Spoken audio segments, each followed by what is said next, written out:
Again, I'm so sorry for the technical difficulties here.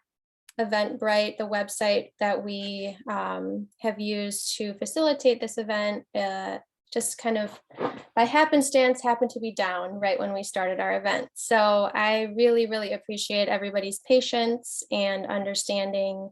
And I am so excited to get started. There may be a few people trickling in as we go, but we'll just go ahead and start and hope we get a few more participants joining us. So just to begin, I just wanted to welcome you all to the event. As you saw, the event is being recorded. If you are uncomfortable being on camera, that's totally fine. You don't need to be. But if you do keep your camera on, please know that you're giving My Dog is My Home permission to use your likeness. And please be sure to mute your microphone. For optimal viewing, it may be best to set your viewing mode to speaker view. You can do this by going, if you're on a desktop or a computer, to the grid icon in the upper right corner that reads View and select Speaker View. If you have any tech or logistical questions, please feel free to send a direct message in the chat to Sarah Hernandez, the communications fellow with My Dog is My Home. Sarah, thank you so much for helping with us today. And with that said, again, thank you all for being here at My Dog is My Home's virtual event, Humans, Companion Animals, and Forced Migration. We are so grateful for your presence here today, and we thank you super kindly for your support and donations as well. My name is Abby Steinbach. My background is in social work, and I am the current operations fellow with My Dog is My Home. For those of you unfamiliar, My Dog is My Home is a national nonprofit in the US dedicated to preserving the human-animal bond in circumstances of homelessness, with a mission to increase access to shelter and housing for people experiencing homelessness with companion animals. By securing their ability to maintain their most important relationships and find adequate shelter, we ensure every family's right to build a home. Forced migration may place many at risk of homelessness, and even when people have a place to resettle, many homeless shelters and social service organizations provide basic needs and support for people along their journeys. In March of this year, we held our second annual co-sheltering conference with a theme titled Stronger Together, Building Allyship Between Movements. The conference emphasized how keeping human-animal families together is part of a larger struggle for a more just society. This event is an effort to continue that conversation and bring us closer to our vision where all people and all families have equitable access to a safe place to call home. We recognize humans and animals experience forced migration all over the globe, from Syria to Central America, Burma to Ukraine, to Central and Eastern Africa and beyond. We also know that forced migration is not new, as the land I am speaking to you from occupies Ho-Chunk land. For many, the circumstance causing forced migration is traumatic, and then losing one's home is another layer of trauma. And while this can often be seen as a uniquely human problem, companion animals and other animals are affected too. Animals are a part of our family and social systems. They feel and form attachments, and sometimes they travel with their family in search of safety or are adopted during their journey, very often giving tremendous love, companionship, and security to their human family members. Despite companion animals providing this lifeline and emotional support, many challenges may make it difficult to keep these strongly bonded human-animal families together during forced migration. While the stories of each and every person and family displaced by violence, conflict, or disaster all around the globe deserve to be heard, we are grateful to be hearing from 3 people in particular today about their experiences learning from or working with human-animal families in circumstances of forced migration. We will begin with Dr. Benjamin Thomas White, a Middle Eastern historian by background who teaches and researches refugee history at the University of Glasgow, with an interest in humans and animals in refugee camps and the relationship between displacement and environment. We will continue with Jordyn Rozensky, a writer, photographer, and animal rights activist from El Paso, Texas, and co-founder of Mascotas para Migrantes, an organization supporting human-animal families seeking asylum across the US-Mexico border. And we'll conclude with Dr. John Geller, veterinarian and founder of the Street Dog Coalition, which provides free medical care to pets of those experiencing or at risk of homelessness, and recently spent time supporting human-animal families on the Ukrainian border. Thank you all for giving your time and energy to join us today. We are all so grateful for the work you do and are looking forward to hearing from you. Please note that we will save time for questions after all three speakers have shared. So to begin, I am thrilled to introduce Dr. Benjamin Thomas White. Dr. White is a senior lecturer in history at the University of Glasgow. A Middle Eastern historian by background, he now teaches and researches refugee history in the world at large. His research focuses on the history of the refugee camp, with recent side projects on the history of humanitarian evacuations and the relationship between humans and animals in displacement. Dr. White is graciously joining us from Scotland, and due to time zone differences, will be able to join us for the first part of the event. Thank you so much for being with us today. Please begin when you are ready. Thank you, Abby, and thanks. My dog is my home for the invitation to speak today. Can I just check that my slide is showing, that you can see it? I can see it, yes. Great. My apologies, as Abby said, the time difference and toddler bedtime mean that I can't stay for the whole event. I'd love to hear the other speakers and participate in the questions, but unfortunately, I'm not going to be able to. I'm going to discuss two aspects of the role of animals in forced displacement, human displacement. The first is in what I call the emplacement of displaced human populations. That is the way they experience place when they are displaced. And by that, I don't just mean the sense of being out of place, but also how animals play a role in displaced people's establishment of connections, whether social, economic, psychological, or ecological, with new places. And the second is the way animals figure in representations of displacement, whether of displaced people or of the spaces they move through. And pets, as we'll see, figure prominently in both. I'm a historian, so some of my examples will be historical, but others will be contemporary.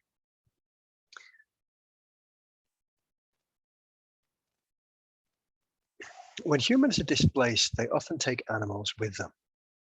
The existing literature on animals in displacement, there's not much in academic research. Most of what is out there is produced by practitioner organizations, humanitarian agencies, and so on. It focuses particularly on livestock and working animals rather than pets. The reasons for this are obvious. These animals contribute to the livelihoods of displaced people. In fact, often the animals are the people's livelihoods, as well as their means of transport into displacement. As such, livestock and working animals shape human experiences of displacement and emplacement in very direct ways. And to think about this, I'm going to give some examples from refugee camps, where it's easiest to see this happening. Refugee camps are places of both care and control. The people in them are offered assistance, but they're also typically kept in one place. That means that camps are heavily surveilled and bounded spaces. They're surveilled so that displaced people's humanitarian needs can be met, and they're bounded so that their movements can be monitored and controlled, for example, by the host state. Now, when the organizations running a camp take an interest in certain animals, especially livestock and working animals, their presence is registered too, as they too enter these spaces. This creates a record of how they shape displaced people's experiences in both contemporary and historic cases. For example, in 2003, some 14,000 donkeys carried internally displaced people in Darfur, Sudan, to the Abu Shauk camp. But 18 months later, only 2,300 of them survived. Nearly 85% had died, mostly for lack of fodder, because the humanitarians working in the camp had provided for the people, but not their animals. And that left the people without a means of transport or of earning a living. They became much more dependent on humanitarian assistance in the camp and much less able to return home and resume their normal lives than they would have been if their donkeys had survived. And from this example, we can see how animals' presence in camps is sometimes registered in humanitarian records. And we can see how important they are in the lives of displaced people.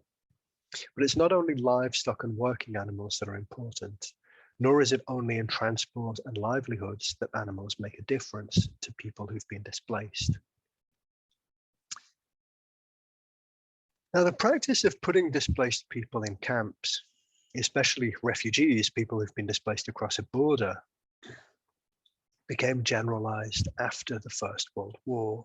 And when I talk about putting people in camps, I mean containing them in purpose-built encampments constructed for them by others, whether state, international organizations, or humanitarian agencies, rather than allowing them to choose for themselves where they go. And as soon as putting refugees in camps became the standard approach, animals began to shape these spaces of confinement. For example, in the camp that was created in 1918, in the final summer of the First World War, by British occupying forces in what was then Ottoman Mesopotamia and is now Iraq, at Baquba on the River Diyala, about 30 miles northeast of Baghdad. You can see Baghdad in this map and Baquba upriver. The site of this camp was chosen because it was defensible, readily accessible, and therefore easily supplied by road and rail. And with the river and 2 canals crossing the camp, it had water for drinking, washing, and sanitation. This made it suitable for housing not only almost 50,000 people, Assyrian and Armenian refugees from Eastern Anatolia and the Caucasus, but also the thousands of animals that they brought with them.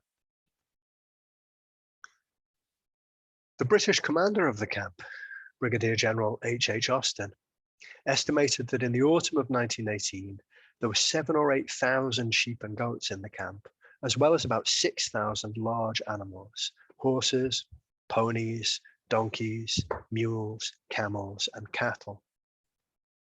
Another 800 ponies arrived when the Assyrian contingent, as it was known, of armed refugees set up under British command to protect refugees as they traveled south to the camp, settled there in mid-November. And an annotated blueprint plan from the British War Office archives shows some of the places where animals lived in the camp. At its southwestern corner, there was an animal enclosure a few hundred meters across, a few hundred yards across, bisected by a canal and downwind of the rest of the camp. According to an arrow showing the direction of the prevailing wind, it probably smelt pretty bad. A butchery is also shown nearby. In the center of the camp was a bazaar set up early on to stimulate the camp's economic life, in which animals and animal produce played an important role. And close to it were in isolation and disinfection areas. These were intended to limit access to the camp for one specific type of animal, lice. Typhus, for which lice are the vector, killed tens of thousands across the Middle East during and after the First World War. And this was one of the main reasons why death rates in the camp's early days were appallingly high. 50 or 60 deaths per day in October 1918, when its population was about 20,000, and still 30 per day in December, when its population had doubled to over 40,000. Now that's a death rate of a bit under 3 people per 1,000 per day in October, dropping to just under 1 per day in December per 1,000. And for comparison, the current global death rate, which ticked up in 2020 for the first time since the mid-1960s because of a global pandemic, is still a bit under 8 per 1,000 per year. So the death rates were astronomical at first, at least. Isolation and fumigation eliminated lice before refugees were allowed to move around the camp freely. And a note made by the senior medical officer when the site was being laid out also mentioned that mosquito nets were to be supplied because of malaria. Now, the animals in the camp had also suffered during their displacement. And a vet told me that for a human population this big, or even just the 1/3 of them who were pastoralists by occupation, the number of animals present in the camp at first were actually pretty low. Many had surely died en route. Animals infected with glanders, mange, and other diseases were isolated and treated like humans, or, unlike humans, were destroyed. The camp at Bakuba at the end of the First World War is an early example of a modern refugee camp, but in contemporary spaces of displacement, there are many similar instances, like the goat barns, circular enclosures cheaply constructed from wire and scrap metal, that are a prominent spatial feature of the long-established camps in southwestern Algeria, where Sahrawi refugees have lived since the 1970s. Goats, like camels, are socially, economically, and culturally important animals in Sahrawi society. And this is reflected in the space of the camps, even as over decades they've gradually become permanent urban settlements. And there are plenty of other contemporary examples of animals shaping spaces for people in refugee camps, or of people reshaping the camp or individual shelters to accommodate livestock animals, working animals, or also pets.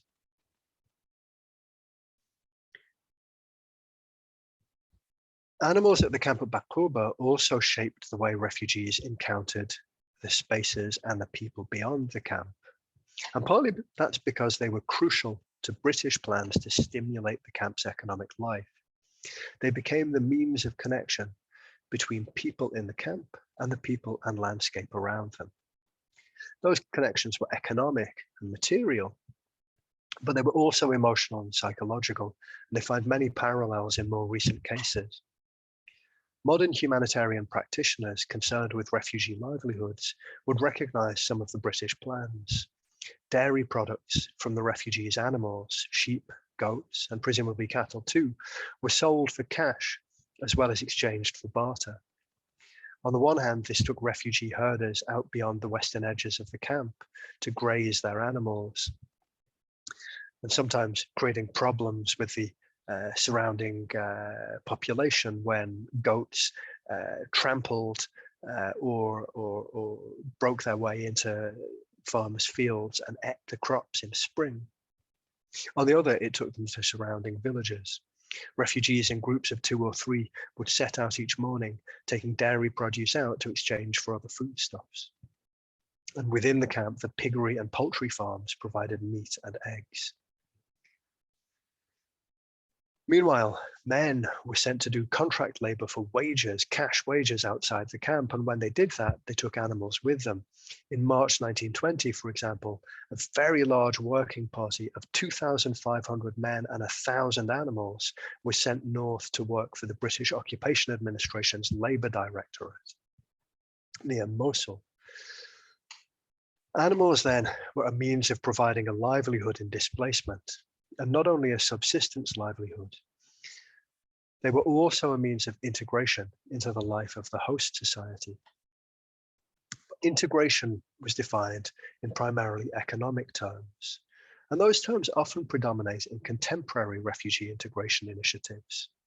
For example, since 2015, the United Nations High Commission for Refugees, the UN Refugee Agency, has provided significant support to the animals of Malian refugees in Burkina Faso, in West Africa. But animals don't just play a role in refugees' economic integration into the host society. And that's where I think the idea of emplacement, the development of a new sense of place, is useful. Emplacement is essential to integration, how refugees feel that they are part of the place they now live in. And thinking about this means thinking about ecological as well as economic factors. As Assyrian refugee herders took their flocks of mountain sheep and goats out west of the Bakuba refugee camp each day, familiarizing themselves with the landscape, the vegetation, the predators, and the local human inhabitants of the lowlands, listening to the sound of jackals in the darkness at night, They were developing a sense of place beyond a simple awareness of how and where they might sell their produce. And one of the characteristic features of life in the camp, of the camp routine, one refugee remembered, was sweeping flies out of the tents every morning when they were benumbed with cold, to be gathered in a rug and thrown in the incinerator. Another modern example shows how our animals play a more than economic role in refugees' lives.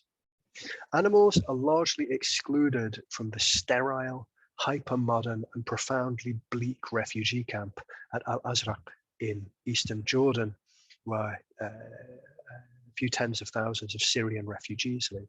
I say hyper-modern. At this camp, you pay for your groceries if you're a refugee by retinal scan.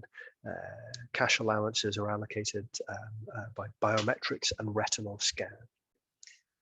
Animals generally don't have a place in the camp, but caged birds are an exception to this. And people seem willing to pay a high price for them. In 2016, when a friend of mine was doing anthropological fieldwork in the camp, they were selling for 30 to 40 Jordanian dinars each.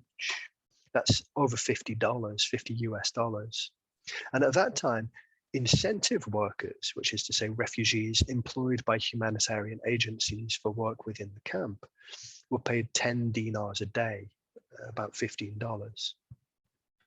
Why would people pay so much for a caged bird? Partly perhaps because looking after a pet offers some sense of agency and control to people who lacked it in other areas of their lives in displacement. And partly because a companion animal, a pet, can make even a metal and plastic shelter into a home. And making a home in a place is a step towards making that place home, however provisionally. But working animals and livestock as well can play a role in the emotional lives of displaced people. And we can see this in the lyrical description that the camp commander at Baquba, Austin, wrote of the flocks returning to the camp each night and being lavished with affection by the refugee men, women, and children, even as the female animals were milked. And the way Austin depicts the flocks returning to the camp leads on to the other issue I wanted to talk about, the role animals play in representations of displacement. Austin wrote his book within a year or so of leaving the camp. It was published in 1920 as a way of generating funds and interest and support for the camp. And he used the refugees' closeness to animals as a way of representing them as a simple and innocent pastoral people, deserving of sympathy and support. They not only greeted their flocks with affection and what he termed a holy calm, they also gave up their own army-issued blankets to keep the lambs and kids warm. And these descriptions are an implicit evocation of the shepherds and stable of the biblical nativity story. So he's representing the refugees in terms of their relationship to animals to make them seem more human, perhaps. Displaced people can describe themselves in animal terms too. I fear we and our children will become like animals if we have to keep living this refugee life, Noor Ilyas, a Rohingya refugee at Jantoli refugee camp in southern Bangladesh, wrote recently. And it's common for people living in camps to say that they're being treated like animals. Other observers use animals to represent spaces of displacement. Journalists talking about rats to indicate the squalor of a camp, for example. And animals are even used to represent displaced people themselves, sometimes in ways that are intended to garner sympathy, as when news reporters or others try to humanize refugees by focusing on their companion animals, like Honey the cat, who kept Aladdin Sisalam company in the months when he was the only immigration detainee on Manus Island, and later rejoined him in Australia when the country where he sought refuge finally let Sisalam in. Scientists recently named a rare species of rat on Manus Island, Ratus detentus, in solidarity with the detainees there. That's another example of animals standing in for humans, and a somewhat problematic one, as I'm sure you can understand. Another cat, Kunkush, left Iraq with his refugee family, was separated from them on Lesvos in Greece in November 2015, but was reunited with them in Norway the following year. A story that was not only widely reported, but later turned into 2 different picture books. So refugees, animals, refugees' pets like Kunkush being the focus of attention as a way of humanizing the refugees. Sometimes representations of displaced people as animals are intended to generate hostility, like the notorious racist cartoon entitled Europe's Open Borders by Mac that the Daily Mail published in November 2015 at the height of the crisis of European refugee policy. That cartoon depicted rats entering Europe, mingled with sinister figures in face veils and turbans, one of them carrying a rifle. And I'm not going to reproduce it here. Now, I could talk for hours about the roles that animals play in human displacements, but time is running out, so I'll finish with 2 more points about pets. Humanitarian practitioners and other people dealing with displaced populations increasingly recognize how important it is to make arrangements for pets if you want to assist people. When Hurricane Katrina hit New Orleans in 2005, some residents chose to stay in the city rather than evacuate because there were no plans to evacuate their pets. When a catastrophic tsunami hit Japan a few years later in 2011, evacuation plans did include pets. The Japanese authorities knew that with Japan's aging population, many older people depend on pets for company and would not leave their homes without them. And experiences like this help us understand why the European Union has not only waived visa requirements for Ukrainians fleeing the Russian invasion, but also waived the pet passport requirements for their pets. This is a good thing for sure. People are safer if they flee from danger, and they're happier if they have their pets with them. But it also raises an awkward question. While Ukrainians' cats and dogs were being waved across the border into Poland or Romania, African students studying in Ukraine, trying to get out of the country, were kept waiting in danger. And just a bit longer ago, when American and British forces withdrew from Afghanistan, the British government evacuated animals being cared for by a British charity before it evacuated many Afghans who, having worked for the British, were now in great danger. At what point does the care we extend to some people's animals show how little we recognize other people's humanity? And I'll end there. Thank you.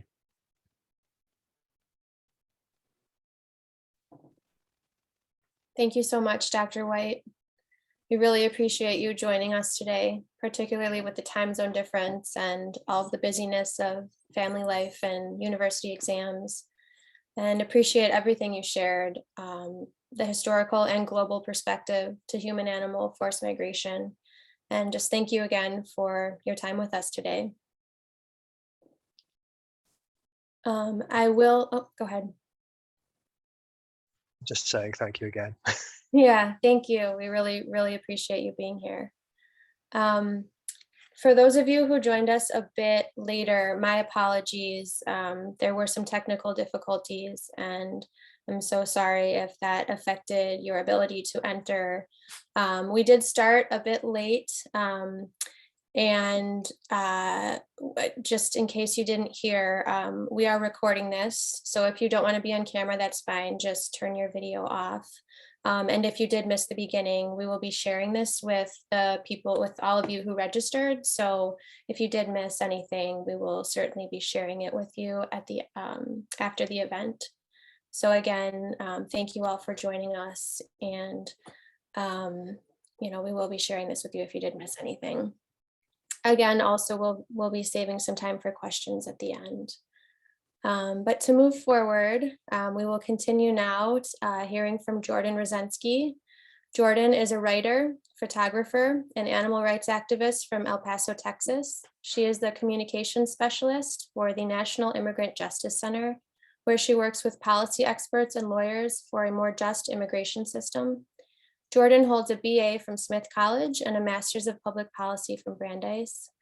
Jordyn is the co-founder of Mascotas para Migrantes, an organization grounded in respect and dignity for migrants and working to help asylum seekers safely cross the US-Mexico border with their pets. She regularly volunteers with Bridge Pup Rescues and the All Ears Basset Hound Sanctuary. And this summer, Jordyn is residing at a horse farm outside of Gainesville, Florida. Her 2 Basset Hounds, Great Dane and Cat Churro, made the long drive with her. Jordyn, thank you for joining us. Please go ahead and begin when you're ready.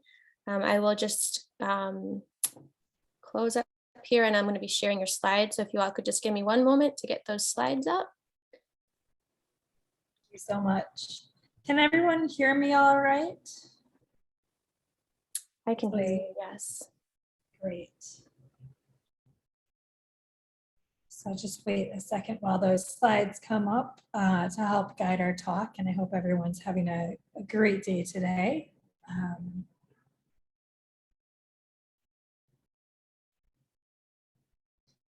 Great. So can you see that okay? I can see that okay. I hope everybody else can as well. Okay.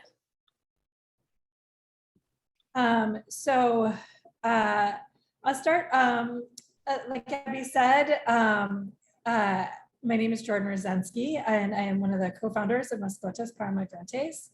And we are a very small group of volunteers working to help asylum seekers who adopted a pet during their time in MPP and need assistance bringing their pets to the US. And don't worry, I will go over all the terminology to explain what I just said. So Abby, if you want to go to the next slide.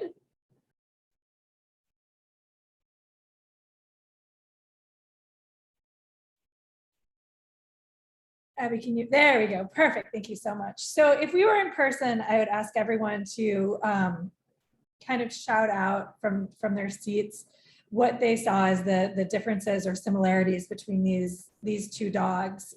Since we're not in person, I'll give everyone a moment to just kind of think about it. If you wanted to type something into the chat box, just what the differences are between these 2 dogs, what you see. And we'll see if anyone has anything to say, any similarities, any differences between these 2 dogs. And it's okay if you don't want to participate, but basically what I would expect people to be thinking is there's not a lot. There's not a lot of difference between these 2 dogs, right? They're both Basset Hounds, they're both wrinkly, they're of similar coloring, they're of similar size. Look, one has a toy, one doesn't.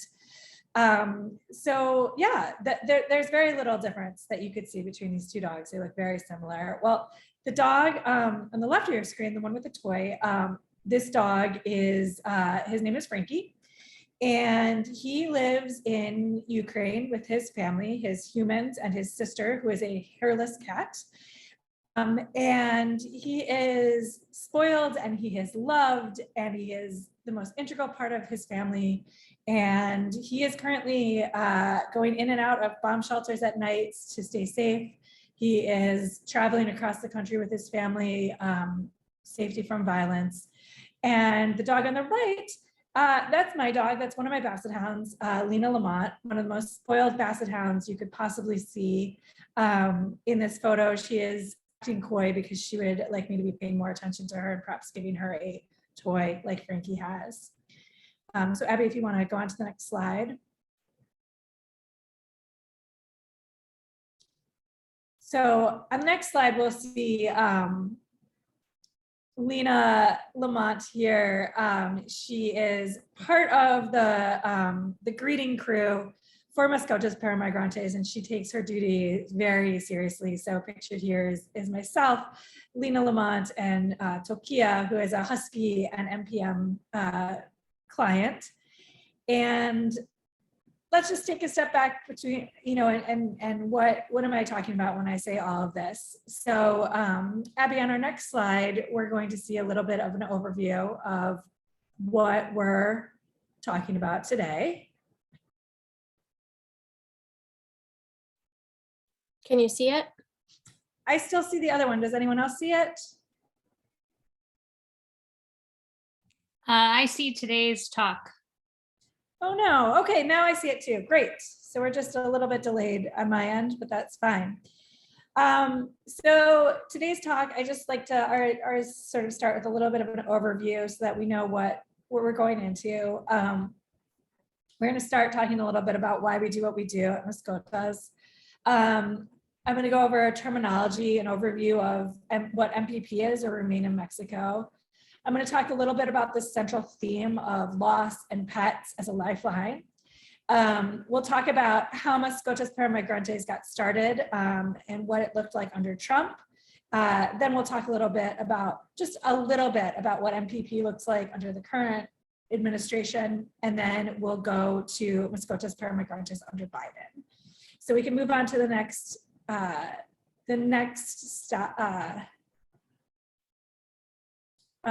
on to the next slide. I'm actually going to turn my video off because I think that might help with my internet a little bit. So on to the next slide.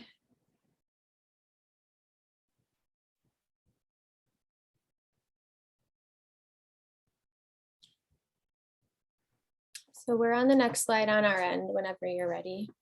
Okay, I am going to see if I can just pull it up on my end, and because it looks like my internet is a little bit slow. But so when we talk about the work that we do at Mascotas para Migrantes, I wanted to start with something that my co-founder Taylor Levy said, which is that we have to look at people from a holistic perspective that honors their humanity. And pets are really important to people. This is another puzzle piece on what it means to treat people with respect and dignity. So what does it mean when we say talk about people with respect and dignity? If we want to move on to the next slide.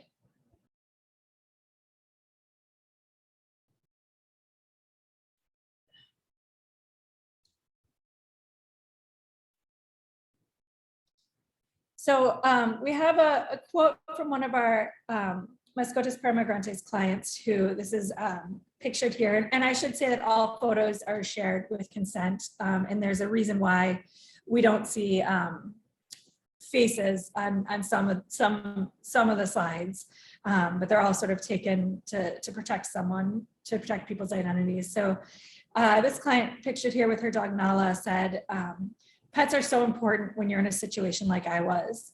They don't let you fall because you know they depend on you, and they help me feel less alone, which is just so important. So we'll move on to the next slide and talk a little bit about terminology. And the terms that I want us to really concentrate on today are the terms refugee, asylum seeker, and migrant. That's what we're going to be talking about a lot today. So all of those terms describe individuals who have left their countries and have crossed borders for whatever reason. They've crossed borders. An asylum seeker is someone who has crossed borders to seek protection from persecution, from violence, from human rights violations. And it's important to note that seeking asylum is a human right. And in the United States has the legal obligation to protect those who qualify as refugees. So we'll be working with those definitions today as we move forward. So on to the slide.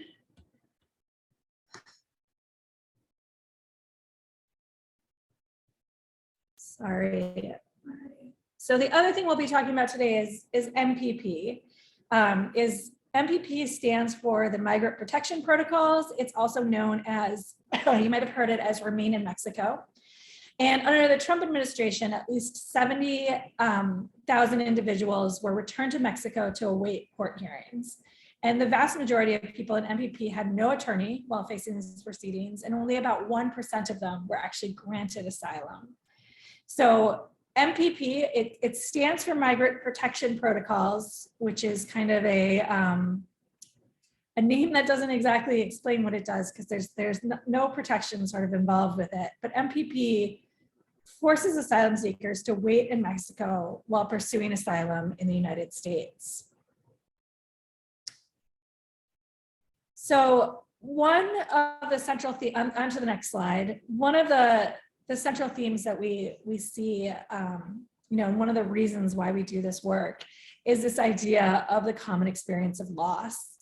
And asylum seekers in particular, they've survived so much trauma, and often they've had a chance to adopt a pet or travel with a pet, bond with a pet. And that pet for them is a lifeline of normalcy, a lifeline to emotional support. And when you think about packing up, when you think about being forced to leave your home, you'd have to leave everything behind, right? And one of the reasons why I started with those photos of Frankie and Lena is, for me, there's no way that I would be leaving Lena or my other Basset Babka or my Great Dane Peggy Sue or my cat Churro behind. And it's even mentioned in my bio, right? I am just spending a couple of months not in El Paso, and they all traveled with me that, 800 miles the first day, 800 miles the second day. And, we were just traveling within the United States. Now for asylum seekers, they have to leave it all behind, their homes, their relatives, their community, their favorite foods, their music, their culture, all sort of sense of normalcy. And pets become that lifeline of normalcy and emotional support, which is why the work that we do is so important. So if you take a look at the next slide, I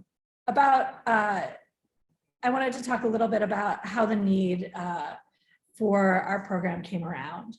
So after 2 years of MPP under the Trump administration, the MPP was temporarily disbanded. And that was this amazing opportunity for these families, some of these families, to enter the United States while they waited on their asylum claims. Because if you remember, with MPP, you're still waiting on your asylum claim, you're waiting on your chance to be heard in court, but you're forced to wait in Mexico in very unsafe situations, in these border towns where there's so much violence, where asylum seekers are targeted.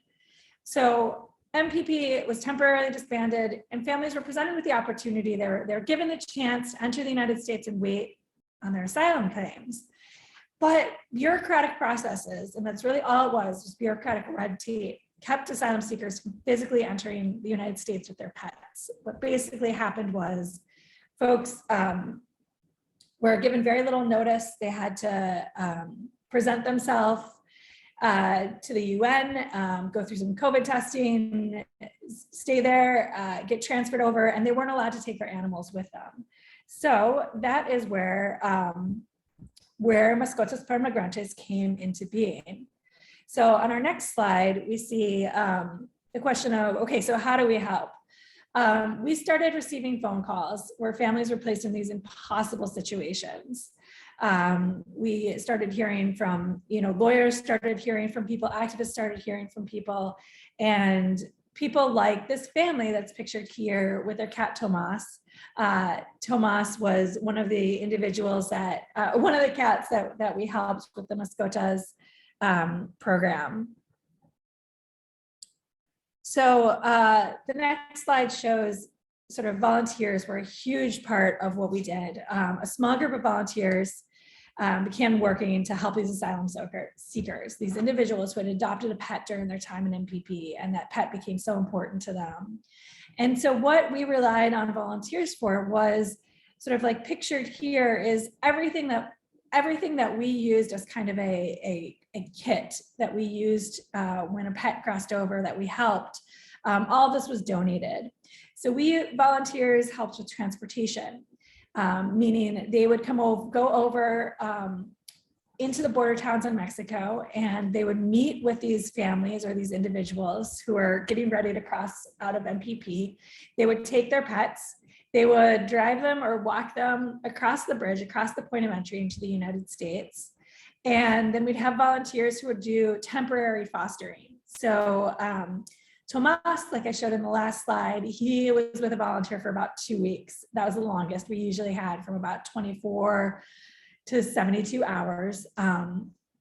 We would hold the pets while the families had a chance to do all of their processing, cross into the United States, and we would either then meet them right at the port of entry, welcome them to the United States with their animals, and offer them sort of assistance with travel information, and help them get on to their next point.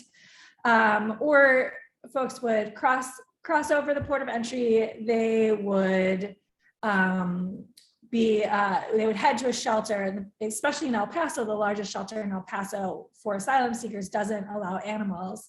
So that was the case, for instance, with Tomas, where he was, his family was at the shelter and there was no space for Tomas to be there. So we had him staying with a family. And volunteers also helped with a lot of research. We had folks come to us and say, I'm trying to cross with my duck. I'm trying to cross with my turtle. I'm trying to cross with my rabbit. So there was a lot of research that we had to do to figure out exactly what that could look like for folks to cross the United States. So on to the next slide, we see a photograph of an NPM client with her dog, Candy. Candy was a dog I was lucky enough to help with directly. I both fostered her and crossed her over the border. And when I met Candy, I was so taken aback by these little bows in her ears. If you think about it, if you think about being in this situation, being an asylum seeker, having no idea what's about to happen next, or finally getting a chance to come to the United States. And what her mom did was take the time to bring her to a groomer and get her beautiful and get her ready to come to the United States. And that to me was really powerful. And this woman also shared, I think this quote in her words is really important to sort of share. You feel so alone, and your pets help take you out of that loneliness with the love they give you. They're your companion. They give you emotional support when you don't have anyone. And that's basically why we do the work that we do. So for time, I'm going to have us actually go ahead and skip the next slide and move on to talking about what's happening right now under MPP 2.0. And real quickly, because I think it's important for you to know about, not just the work that we did, but the work that we're doing currently. So we started with this idea of helping under the Trump administration when MPP was temporarily disbanded. Now under MPP 2.0, the Biden administration has actually reinstated and actually expanded aspects of the forcible returns to Mexico, placing thousands of individuals in danger. So the program, there's been a lot of changes to supposedly make it a little bit more humane, but it's kind of our belief that there's no way to humanely do this program. And I included a quote here of the woman's name is Carla. She was a mother who was in MPP, and basically what happened was while she and her daughter were kidnapped and in Mexico, and they missed their court hearing, so they weren't able to show up for their MPP asylum hearing, and there was no sort of lenience given to them. There was no sort of understanding given to them, and Carla speaks here about why MPP is so horrible, and she says. In the last paragraph there, I want them to understand the reality. The only thing we want is protection for us and for our children. We know that this is a country where there are laws and people respect them and there is justice. The only thing we're looking for is protection, which I think is just such a powerful look at what MPP 2.0 is. So on to the next slide. we're still helping individuals. The reason why we were established as an organization was to help individuals as they're paroled out of MPP, as they're processed out of MPP. Right now, we're still helping on sort of a case-by-case basis. A lot of people reach out to us to say, we had no idea that you existed. We left our dog, we left our cat with friends in Mexico. Can you help us reunite with our dog, reunite with our cat? And we do everything that we can do in our powers to help folks reunite with their family member, with their dog, or with their cat. Ruby, pictured here, actually was a really sad story without really a wonderful outcome. But Ruby crossed with her human, who was a young boy, who was a minor child from Guatemala, and they were separated when he crossed the border. And we helped the individual who actually came across Ruby and named her Ruby. We helped her try to track down this boy so that we could reunite them. And we weren't able to ultimately, which was obviously very sad, but we were able to support Ruby with her new foster, with her new life in El Paso. And we're happy that she at least is safe and is cared for and is loved for. And, you know, we still kind of hold out hope that we'll be able to one day reunite her with her family. So onto our next slide.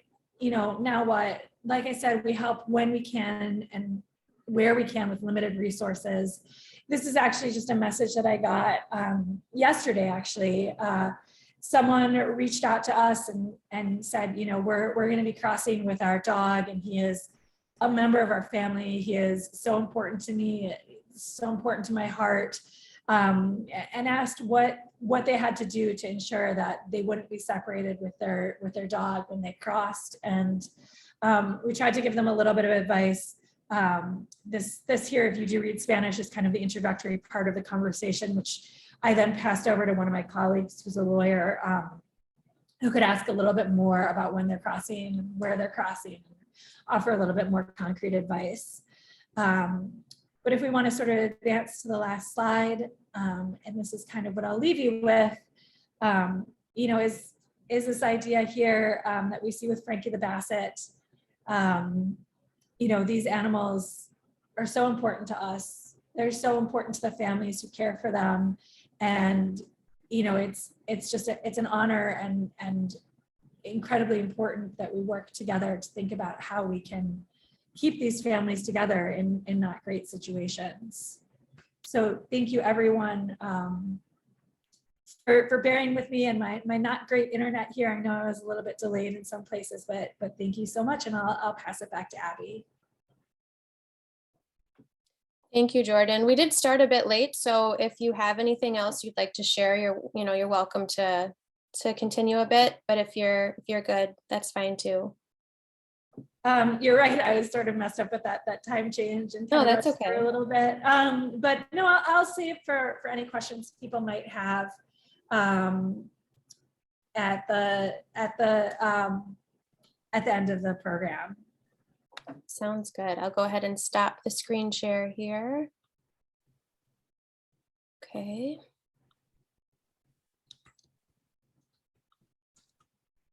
All right.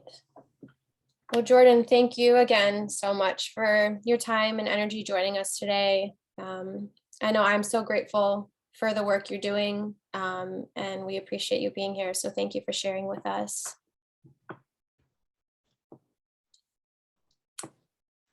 We will continue now. Next, we will hear from Dr. John Geller. Dr. Geller is the founder and medical director of the Street Dog Coalition. After establishing his second career in emergency veterinary medicine, Dr. Geller founded the Street Dog Coalition in 2017 after identifying a need and wanting to do something about it. The Street Dog Coalition provides free medical care and related services to pets of people experiencing or at risk of homelessness. Using a One Health approach to street medicine, SDC cares for the lives on both ends of the leash in over 50 cities throughout the United States. Dr. Geller understands the importance of the human-animal bond and the benefits of pets for people experiencing homelessness. He recently spent 12 days on the Ukrainian border supporting human-animal families with several other animal welfare organizations, providing veterinary services for pets of people who are war refugees to ensure they could continue together on their journey. Dr. Geller, thank you for being here. Feel free to begin when you are ready. Thanks so much for that introduction, Abby, and thanks to the other speakers.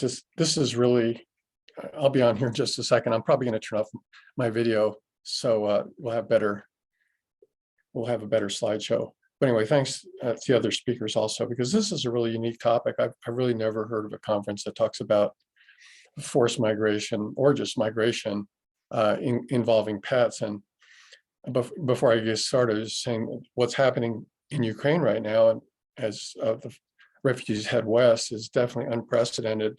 You know, maybe in all of history, because we have millions of people heading from one region of the world to the other, and many of them with their pets. So we're going to talk a little bit about some zoonotic diseases. I'm going to go ahead and share my screen now, and Abby, hopefully I have permission to do that.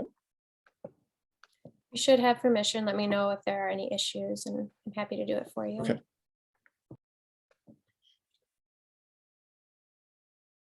And here we go.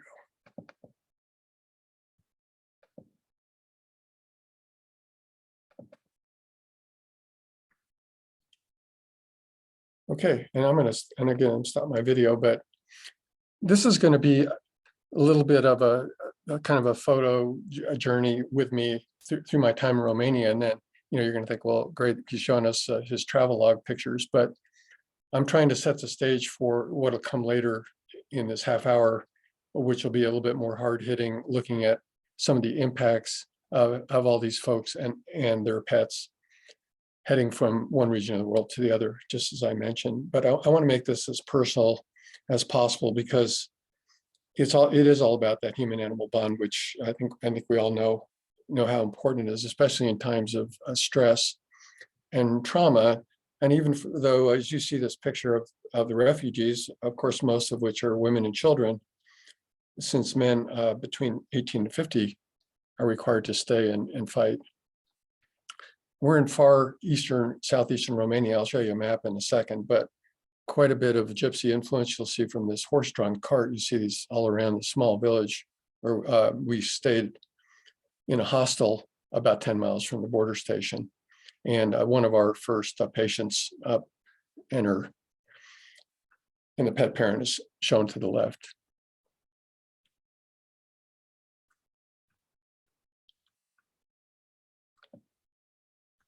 Here we go. This was an article I just picked up recently, but this kind of does create the overview of what's going on with this humanitarian crisis. And I will say that it is mostly humanitarian, but the pets do play an important role for many of these folks, because they won't leave without their pets. And I may repeat this later, but many of the medium and larger sized dogs had to be left behind because they weren't able to travel on trains or buses because they aren't allowed to, just like they're, for the most part, aren't allowed to in the United States. So that's kind of the second part of the crisis we're going to talk about, is these dogs that are trapped in Ukraine. But first, I'm going to talk to you more about the folks that were able to take their pets with me. Either they had a car or they had smaller pets that could travel with them. This talks about 1 million people having fled the country, and now it's closer to 5 million people have left the country. And this is a pretty typical photo, and I think if we look deep into this picture, we'd see there are probably some animals there. One of the first people I met was Victor, Ukraine refugee, who is over 50 years old and is leaving to meet up with his family and his dog Alpha, Belgian Malinois. And these guys are a pack of two, and they are so bonded. Unfortunately, one of the volunteers who was helping me is one of 3 Croatian vet students who I will show you more photos of. I've got Vladimir, picture on the right. He speaks 4 languages. He's about 19 years old, because students go to vet school right out of high school, at least in Eastern Europe and Ukraine. And what Victor's story is that he worked on a Russian fishing boat, and he had Russian credit cards. And now the van that you see behind him is out of gas. and he has no cash with him, and his credit cards have been shut down by the World Bank in the United States. So he is stuck there with his dog, and he's trying to figure out how to leave. And luckily, one of the other animal welfare organizations that was working at the border was able to get some contributions and scrape up enough money to give him so he could continue on his way. And we did talk to him. He did run out of money one more time. We got him some more, and he finally made it to France where his family was. This is kind of just laying things out for you. I'm sure many of you have seen this map as you follow the war. But if you see that blue star, and if you're able to see my arrow, I'm pointing to it, very southwest corner of Ukraine, there's just this little strip of land that connects to Romania, but it's actually the only border crossing until you get up north of Moldova, which is this country here. So anybody in southern Ukraine that's going to leave is probably going to come through Odessa and then come through our border station. As you know, most initial part of the pressure from the Russians was put on Kiev and northern Ukraine. And now that's gone to eastern Ukraine and southern Ukraine. So we see ebbs and flows in the number of refugees that have come through that border station. It was very cold when I was there in March. It was about 3 weeks after the war started. I didn't really know what I was getting into. I just decided to go over there. And I had connected previously with a veterinarian that has a practice in this border town of Isachia. And he just said, come on over. We didn't have there was no border set up for pets or vet clinic for these refugee pets. So I went over there and we set up a little vet clinic at the border. Here's the warming tent. And then here's Vladimir over on the right, who's invaluable as a translator, as was another one of the Croatian students. So where we're at is on the shores of the Danube River. And as you all remember from your geography, it's what separates Ukraine from Romania. And of course, I had forgotten all that, but it is a major river. And on that left-hand picture, you can see the ferry boat that goes back and forth. This was an open ferry, and again, it was very cold, and there was no place for people to get inside. So they were pretty cold, and so were their pets, especially the cats that came over in their carriers. Lots of stray dogs in eastern Romania, probably all throughout Romania, just as there are a lot of orphan children's. Here's our volunteer team taking care of some of the strays. So we gave them care as well, in addition to the pets of the refugees. Most of those dogs have been now been adopted out, have gone to a shelter and have been adopted out. Here's our tent clinic that we set up.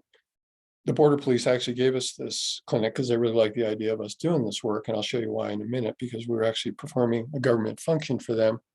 And you can see the collaborative companies that were involved with Street Dog Coalition on doing this. Here's a picture of a UK student that goes to Croatia. So she was one of the 3 Croatian vet students that helped me. And we kind of jokingly called our group, and still call our group, the Blue Vet Group, because of this blue tent, and you'll see it in the pictures. And we have continued to supply veterinarians to this tent, and we have just have a group of 3 heading over there now, and we have another group of 3 that's getting ready to leave. And we ship supplies over that we're able to ship through Merck Animal Health European division for the veterinary supplies. And here you just see a picture of a couple of volunteers on the left there. This is Alex. He's the Romanian veterinarian that helped us get all this set up, and he has a clinic nearby. We saw a lot of these Norwegian cats. And just here you see the young man that's probably as curious as the cat is about what's going on. You can see here on the left the concern on this Ukraine lady has concerning making sure we're doing a good job. And the vet students were very sharp. That's Anya with the colored hair. She's from Moscow, also speaks 4 languages. And they were so eager to learn. So even just the idea of getting to vaccinate was exciting for them. And so I definitely did let them do a lot of stuff. We did see a lot of cute puppies, and you'll see see some puppy pictures for sure. We wore these volunteer vests, and the vet students like to put signs on them, identified them as vets and myself as a bet, which means vet in Ukraine.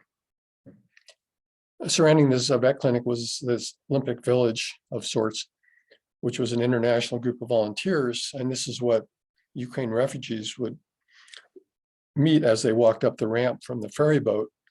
And there's a sign on one of the tents that says everything is free, and everything was free. So they're going to get coffee, they're going to get food, they're going to go into the big warming tent back behind here. And once they're settled in, they might get a meal from World Central Kitchen is serving meals up and down the border. Great organization. And then they'll come to our vet tent and we'll get their pet taken care of. This is kind of just a funny picture showing me hanging out with some of the, in between the boats, we would interact a little bit and sometimes have fun, but me with a border guard is letting me wear his white sheepskin hat. But the price I had to pay was to drink some of his Romanian fruit vodka, which was definitely burning a hole in my stomach as this picture was taken. Here in the center, I got talked into smoking a Greek cigarette by those ladies on the right. And then that's a warning label on the back of the cigarette box, which I thought was fairly profound. And we don't see that in the US because lobbyists won't allow it, but someone having a heart attack, obviously. And then the ladies on the right were running a little Greek restaurant. Also a rescue group called the Save the Dogs was set up there as well. Just give you an idea of the country around here. These hills are very old. Again, far Eastern Europe, it's kind of called Old World. And you can see why from the pictures. And I'm just kind of freezing here on the edge of the ferry stop, always drinking coffee.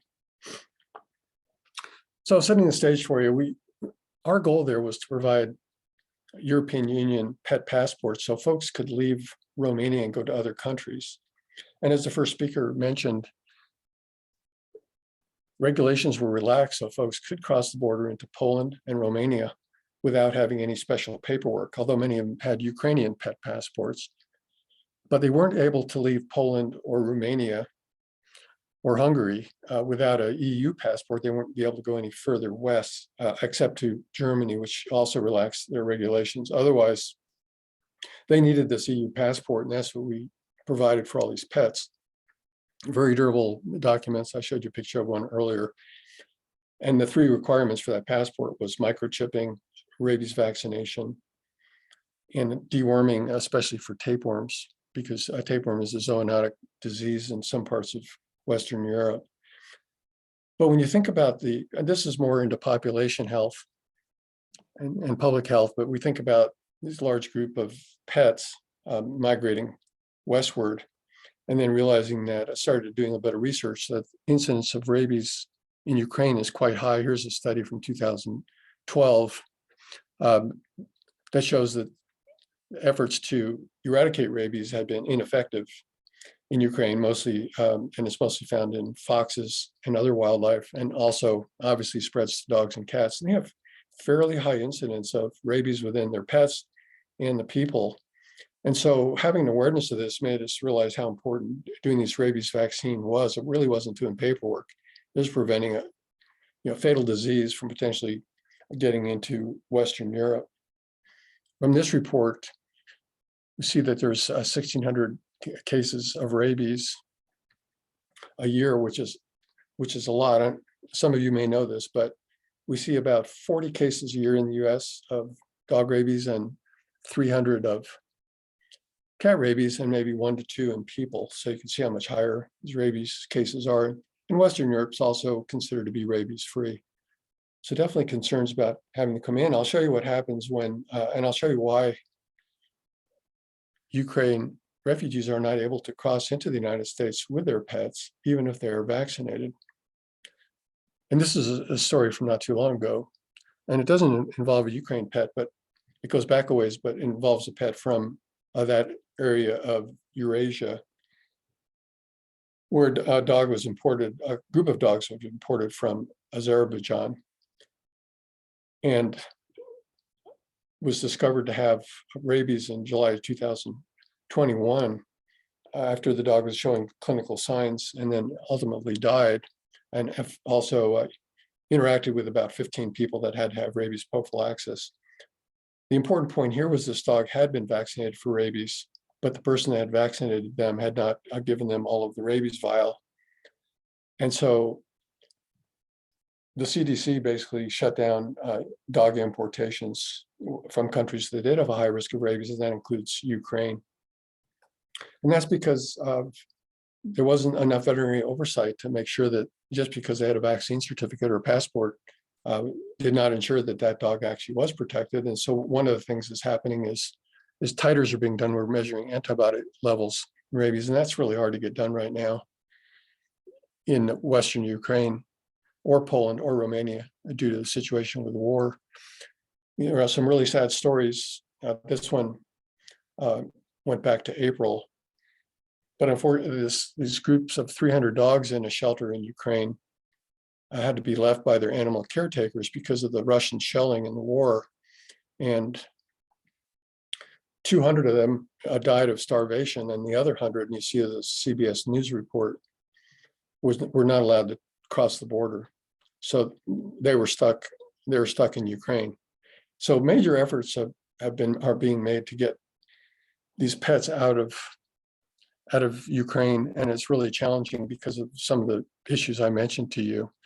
Owned pets that are getting a pet passport are allowed to cross, but pets that don't have an owner are not. And for a while there was a workaround where shelter workers were, if each one had could have 5 of their own personal pets, so they tried to basically adopt these pets and cross that way. But then border officials kind of became wise to that, so they could tell they were shelter pets. So there's a lot of pets trapped in Ukraine, and there's a lot of volunteers in Ukraine helping out in shelters over there right now. This is a study from April in this year in the British Medical Journal, and talking about real concern about the spread of disease and why it's potentially worse. Now we're talking more about human disease as well as animal disease, but the war has just interfered with any effort to try to control zoonotic disease or a highly infectious disease, and as well as emerging diseases. These are those passports I mentioned to you, just show you more detail. On the right, you'll see a Ukraine pet passport. On the left is an EU passport issued out of Romania. So that's what we were doing. There's the 3 things we had to do. I have a note here about COVID-19. I think we're going to talk about that in just a second. Looks like we're doing okay in time. Because of the language barrier, we took these are our intake forms in the United States, but we had them translated into Ukraine. So these folks could fill out this information on their own. And even though they may not have filled out everything, we at least in this form, for example, we got the owner's last name and the pet's name. And the fact that they were traveling to Germany.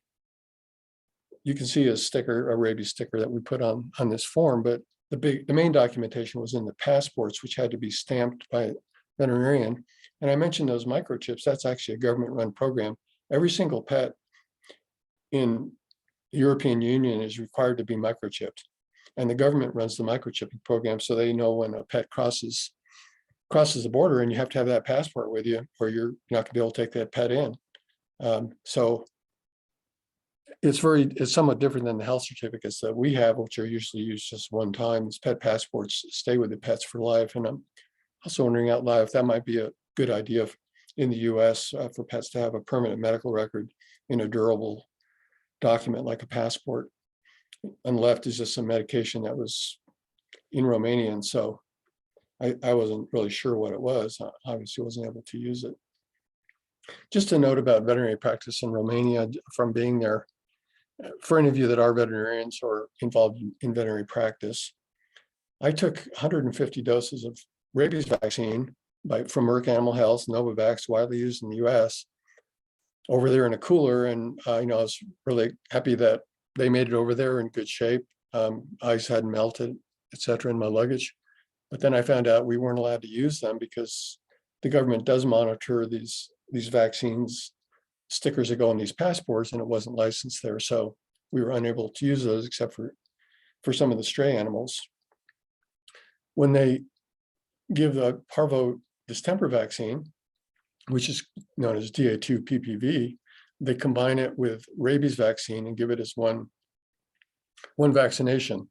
So that was just some creativity on their part, but the FDA in the United States hasn't really evaluated that, so I'm not sure if it's effective, but it appeared to be, in the sense there weren't any adverse effects.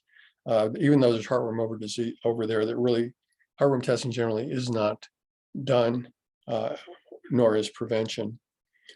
And we were able to set up from some European distributors to get deliveries directly to our border station, or to the vet clinic near a border station, but definitely some different medications that I didn't recognize. And the local practices, there were 2 local practices helping us, were very, very nice. There were small practices. One had an X-ray machine, one had lab equipment. They went back and forth, and were able to do quite a good job. They often did a lot of surgery there. Of course, there's not a lot of specialists running around.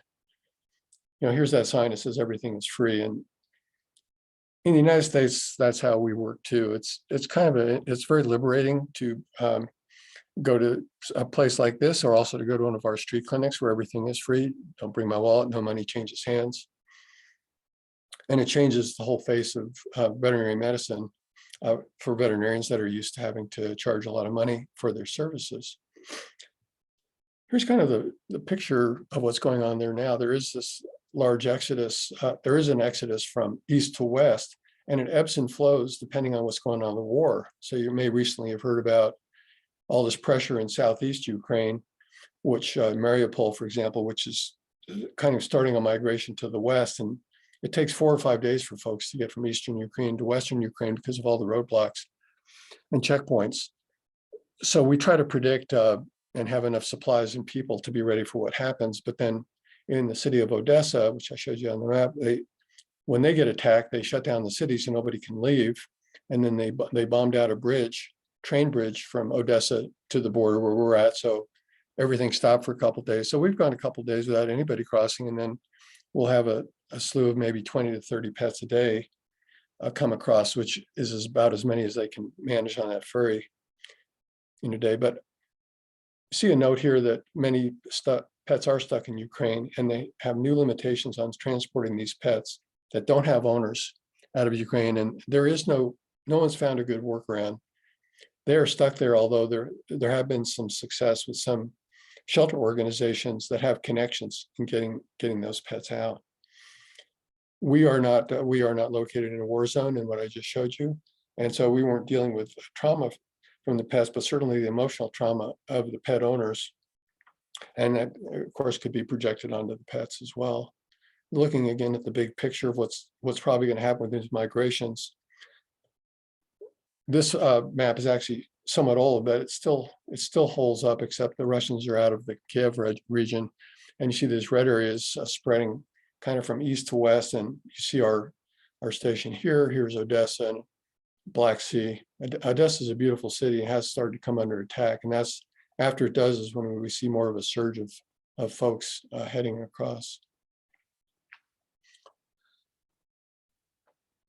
If you look at these 2 pictures, these 2 dogs could definitely be related, and you might make a case that these 2 ladies could be related. That was similar to kind of the Basset Hound puzzle you saw earlier. This lady on the left, of course, is a Ukraine refugee with her Chihuahua, and the lady on the right is someone's experiencing homelessness up in Michigan, where we recently did a street clinic, and she told us she was temporarily housed, but getting ready to go to a different city. She's in Lansing here, but where things might be better for her. And she has her Chihuahua with her, and she's going to take that Chihuahua everywhere. Just kind of pointing out the similarities that both of these ladies are basically homeless. They don't really have their own place. They're staying with other people or wherever they're able to stay. And they're also on the move, moving from one place to another. And there's a lot of uncertainty in their lives. They really don't know what's going to happen next. But their expressions are similar. They're dealing with it pretty well, and their pets are helping them.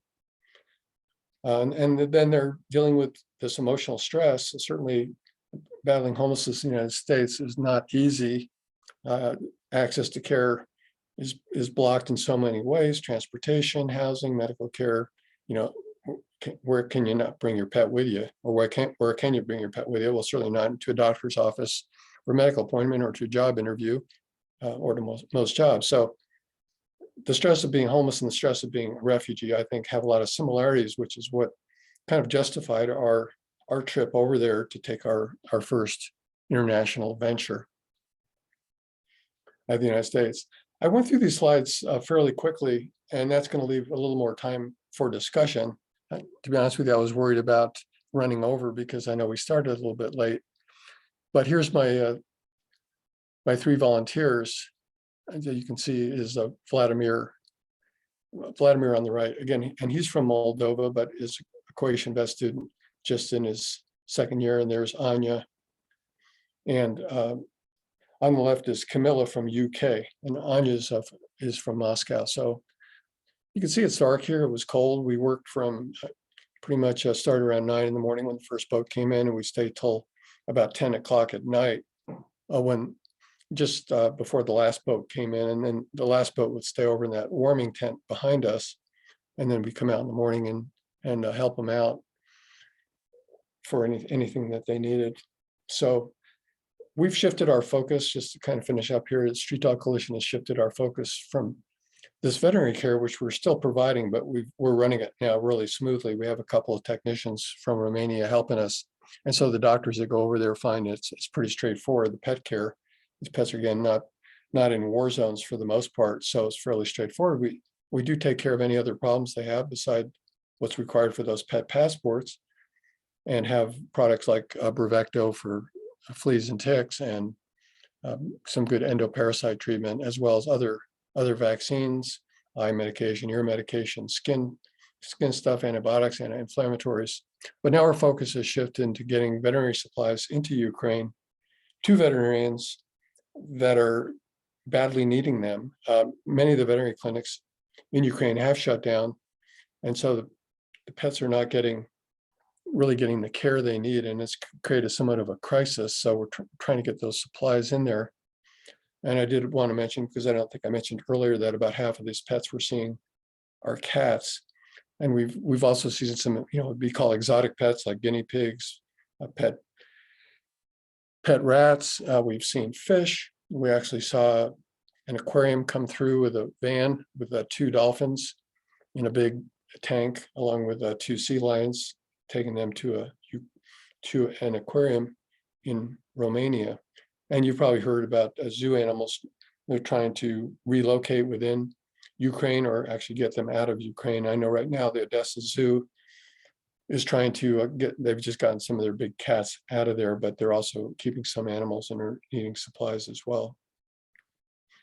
So I hope I've kind of gave you a flavor of what it's like to be over there and working at the border with these refugees, and just commenting on how strong and resilient they are. And, it was mostly women. So I'm just going to comment that they're incredibly strong, just as the women that are living on the streets of the United States are amazingly strong too. And their pets help them with that. It's not only just as protection, but obviously it's their street buddy as well.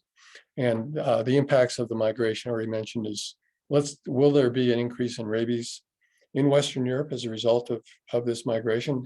Nobody knows how many pets have really crossed, but I'm sure it's in the thousands, if not tens of thousands. And then on a side note, will we see an increase in COVID-19 in Western Europe, because there's quite a high incidence in Ukraine, with only about 35% of the population vaccinated. So I am going to stop there, but now sounds like we can have open up for discussion on anything that was talked about today.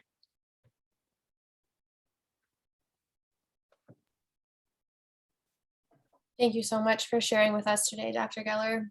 We're super grateful for your time with us and the incredible work that you all do here in the US and abroad. So thank you for joining us. Of course. As Dr. Geller said, we're going to move into questions. I'll just ask everybody if you're able to write your question in the chat box. That would be wonderful, and then I can read them aloud as we go. I will just begin. There were a few questions that were sent prior to the event. I'll start with a few of those, and then we can go from there. Because we did start late, if people want to stay a little bit late, if you're able to, we'll see. We still have about 20 minutes left, so we may be able to get through everything. And again, if you did join us a bit late, this event is being recorded. So if you're not comfortable being on camera, please leave your camera off, and we will be sharing this. So if you hopped on late, we'll be sharing this with you after the fact if you missed the introduction. So to begin, one of the questions that one of our attendees asked ahead of the event was, and I wonder either Dr. Geller or Jordyn, if either one of you have any thoughts on this. What are the most pressing physical shelter needs for companion animals who are refugees?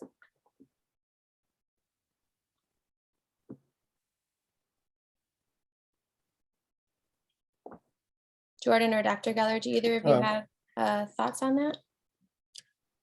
Well, I'll just comment because I've had some of the folks that have helped us are now in Ukraine working at shelters.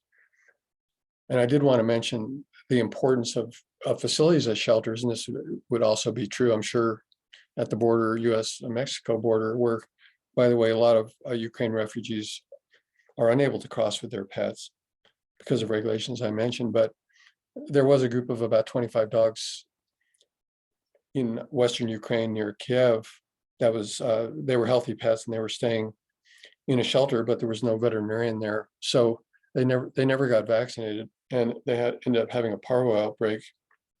And latest I heard was that 20 of those 25 pets had died, and probably the other ones have died too because of just the unsanitary conditions in that shelter. So to me, the basic things, of course, is food and shelter from the weather, but really being aware of contagious diseases like parvo in areas where there is a lot less vaccination would be key factors.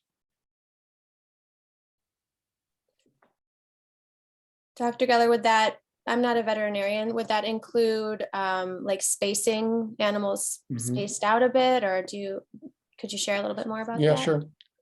These dogs were actually running free, and they were living on rocky, basically a bunch of gravel and rocks that couldn't be cleaned adequately. So the surface, so they weren't actually in cages, they were in a large pen, but that surface is so important that you have something that you can actually hose down, even with some disinfectant. But the big point that was missed is that shelter organizations are where they're lacking any kind of veterinary oversight. They don't need to have a veterinarian there all the time. They unfortunately they had heard that you could not deworm a dog and vaccinate it at the same time. So they had dewormed these dogs, but they still had never vaccinated. I think they were told they had to wait 2 weeks. So that error led to, unfortunately, the demise of these dogs. So it just pointed a finger at how important it is to look at housing. And then if I'm going to mention cats, I see that my friend Cheryl is here from Las Vegas, and where we worked with a women's shelter there. So I'm just switching gears, but it's still true where the cats were housed in these cat condos, but they were housed too close together. They only had 4 square feet per cat, and they ended up having an upper respiratory outbreak that almost led to the demise of some of these cats, and the women in the women's shelter would have been devastated. And so if it's cats, they need to have 8 to 11 square feet.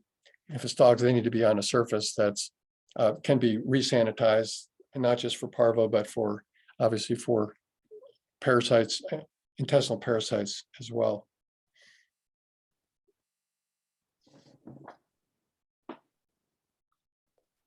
Thank you, Dr. Geller. It looks like we may have lost Jordyn for a moment, so unless I'm mistaken, but Dr. Geller, it appears the questions will be for you for now. That's fine. Okay, thank you. Let's see here. We have a question here, and this is similar to a question that one of the participants asked prior to the event. What are your organization's greatest needs? And so you can continue this work, and how can people help? I appreciate everybody wants to help so much. There's there may be a little bit of surplus of volunteers right now heading over there. And I've even heard that at some borders, if you tell them you're an animal welfare person, they may not let you in. But I understand that feeling. Which is why I went over there. So unfortunately, it comes down to funding the right organizations to get the work done. And there are some groups which I'm glad to mention. Greater Good is an organization that is getting veterinarians and supplies, and they're a really big organization, much bigger than us. They're getting veterinary help and supplies to multiple locations, both on the border and within Ukraine. So I think funding to them would be a good idea. And on the other hand, I'll warn you about an organization I've heard about called Breaking the Chains, which would not be a good organization to support. They were the ones running that shelter I mentioned without any veterinary oversight.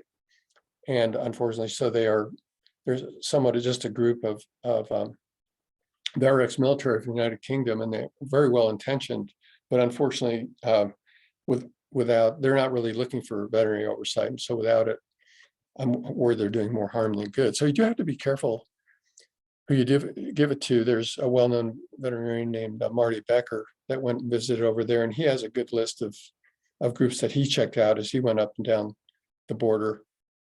And I'm not going to pitch Street Dog Coalition because that's not what I'm here for in any way. But if we get funding, we're almost all volunteers, so we're using it now to ship supplies to places that need, to veterinarians that need it in the Ukraine. We're not actually going to ship to shelters because of that risk I mentioned earlier. And we're also helping cover the travel costs for veterinarians that we're sending over to our blue tent. Thank you, Dr. Geller. I'm not sure if you want your video on or not. It is not on, but if you'd like it on, Okay. feel free to turn it on. Feel free to leave it off if you don't want it on. Whatever you're comfortable with. No, Thank you. It's fine. We have a question here, and I actually was curious as well. I've read some articles, and there's also, I think, a funding opportunity from the Biden administration for shelters and social service agencies on the southern US border to step up and house people and provide services to people seeking asylum at the southern US border. And kind of that connection between homeless service shelters, homeless services and homeless shelters, and folks, on their journeys seeking asylum or migrating. Do you see any connections, or can you elaborate on the connection that you see between forced migration and homelessness in your work?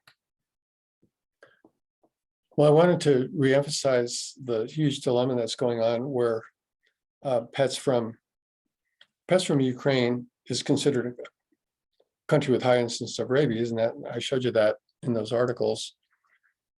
And they are not being allowed, even if they're rabies vaccinated, they're not being allowed to cross in the US. So my understanding is, and Jordyn would know way more than I do, that these folks many have gone to Mexico because they're able to get visas, but they can't get visas to the US. And many of them actually made their way all the way to Tijuana, where they were not able to cross. So I'm not sure how that's all sorted out, but because we're trying to include pets in this conversation. But I do know that the laws are changing quickly on the Ukraine borders. And again, the bordering countries north to south is Poland, Slovakia, Hungary, Moldova, and Romania. So those are the countries that are determining who can cross or not. And I noticed there was a lot of folks working at the border. I mean, there's a lot of officials and administration and people, at least in Eastern Europe, love to stamp forms over and over again, endless amounts of forms. And so there's a lot of government oversight, probably too much government oversight as to what goes on. And like many other organizations, including, I'm sure My Dog Is My Home, we're always trying to look at workarounds. How can we work around these regs to get people and their pets across? And so I'm getting mixed messages, from the US in terms of their border policy. What is their policy right now regarding someone that has migrated from Central America, and maybe they do have a pet with them? Are they going to allow them in? And is there a quarantine? for pets. So as far as the U.S. on the U.S. part, I really don't know enough to comment on what's going on, but I can tell you that things have really tightened up as far as getting these unowned shelter dogs out of Ukraine. And but Ukraine pet owners are able to get out with their pets, so it's very owner friendly that way. Thank you. In the folks that you work with in the US experiencing homelessness, do you notice a connection at all between any folks who have also experienced forced migration, or a large group of people, or any connections in the work you do here in the US? That's a really good question, and really trying to define forced migration. I think what we see is we definitely see a lot of migration. So many folks are transient, and we even work with some kids that they're called train kids that collect in Pittsburgh, because they go to Pittsburgh because it's a great place to ride freight trains, which is still done in the US, even though many of us probably think it's a thing of the past.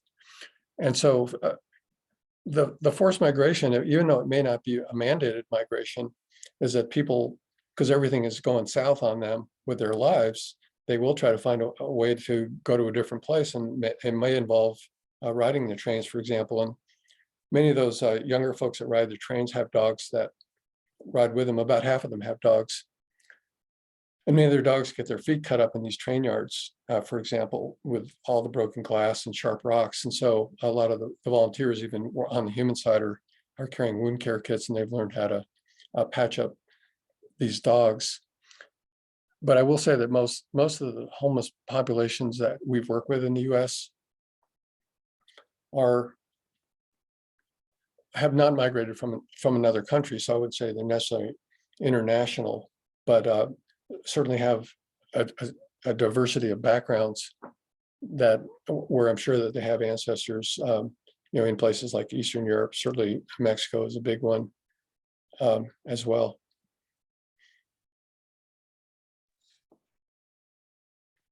Thank you. It looks like there's a question here in the chat as well. They said they're curious if there are any requirements for spay or neuter when border crossing, and how often did you come across skin infections like ringworm? Mm-hmm. Well, what was interesting is nobody really cared too much if a dog was or a cat was spayed or neutered. I think many of you know that there's way more intact animals in Europe and in Eastern Europe, but pet overpopulation is a huge concern. I showed you those stray animals running all around. You see them everywhere in Romania and probably in many parts of Europe, especially Eastern Europe.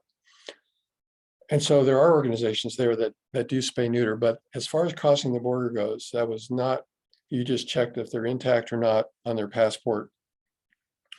And it's a really good point, because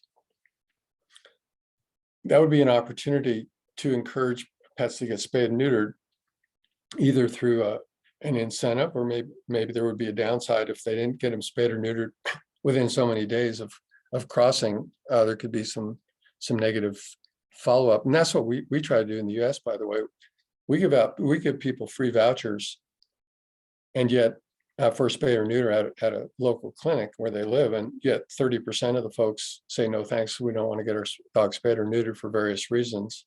And we've looked at both incentives.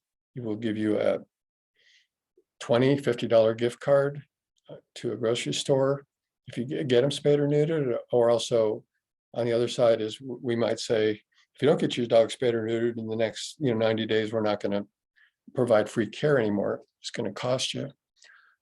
So those opportunities aren't being discussed at the border. And again, probably because of right now with this humanitarian crisis, pet overpopulation has moved to the bottom of the list as a priority. And regarding skin disease, the pets we saw were actually pretty well taken care of, and you could see that from the pictures, just like many of the pets are in the United States that are living with folks that are living on the street. I've just been so surprised at what a healthy population that is. And but over there, we did have a product like Bravecto, which some of you know is a great product, 3-month protection from fleas, ticks, and mites. And we provided that to almost almost all of the pets. But even though we saw some alopecia, which is a bit of hair loss and, maybe a rash or two, we did not see any serious things resembling mange or ringworm. Thank you, Dr. Geller. I'm just seeing in the chat some attendees offering kind of being able to connect with folks. So if anybody is interested in connecting with anybody in the chat, this person in particular is on the board of directors for Baja California Spay and Neuter, and that they, might be able to help coordinate vaccines in their region. So if anyone wants to put their contact information in the chat, that way, if you all want to be able to further connect, feel free to do that. I thank you for sharing that, Kathy. And I will say too, sorry, my dog is wanting to jump down. For Mascotas para Migrantes, I know they have a Facebook page. So if anyone has further questions for Jordyn or for their organization and you are on Facebook, feel free to reach out to them through there. Let me see here. Oh, and then did you have something you wanted to share, Dr. Geller? I was hoping to put Kathy on the spot a little bit and ask her if she could give us an update on what's going on with Ukraine refugees at the Tijuana border with their pets. Thank you for doing that, Dr. Geller. I had a question for Jordyn about that, but Kathy, we would, if you want to unmute and take your video off, we would love to hear from you if you have any information about that.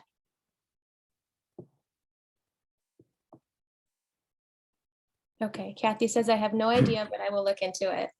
I know I've read some information or some articles about, as you mentioned previously, Dr. Geller, people coming on, I believe, tourist visas to Ukraine, hoping to seek asylum through in the US through the Mexican border.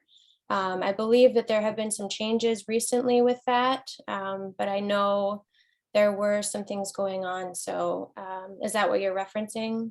Mm-hmm. It's really the rabies issue, even though they have rabies vaccines, some of which we might have even provided documentation, they're still not allowed in because Ukraine is a high rabies country. And I was just curious if that changed. Yeah, I have just read a couple articles about just stories of people who are trying to cross, coming from Ukraine to the US through Mexico, but I don't know further information about if they've been able to do it or not with the rabies vaccine. Yeah, just thinking about how tough that is on them. They had to fight their way through, get their way through Western Europe, deal with getting a visa into Mexico. They get to Mexico, end up in Tijuana, and now they might be stuck there. Yeah, absolutely. I think we've heard from you, we've heard from Dr. White and Jordyn about the incredible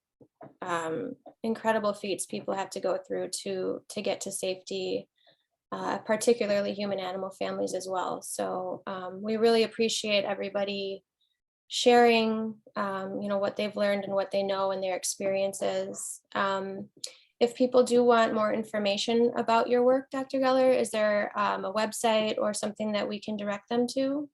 Yeah, they can see lots of updated pictures on what's going on almost on a daily basis at the streetdogcoalition.org Operation Ukraine. Perfect. I know you have a Facebook and Instagram presence as well. And I know Mascotas para Migrantes has a Facebook presence. My Dog is My Home is also on social media. So feel free to reach out to any of us if you have further questions.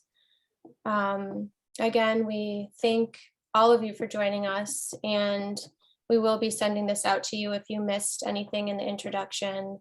We thank you for your support, for your donations, and truly honor the incredible journey that people and their families, including their animals, are going through to get themselves to safety.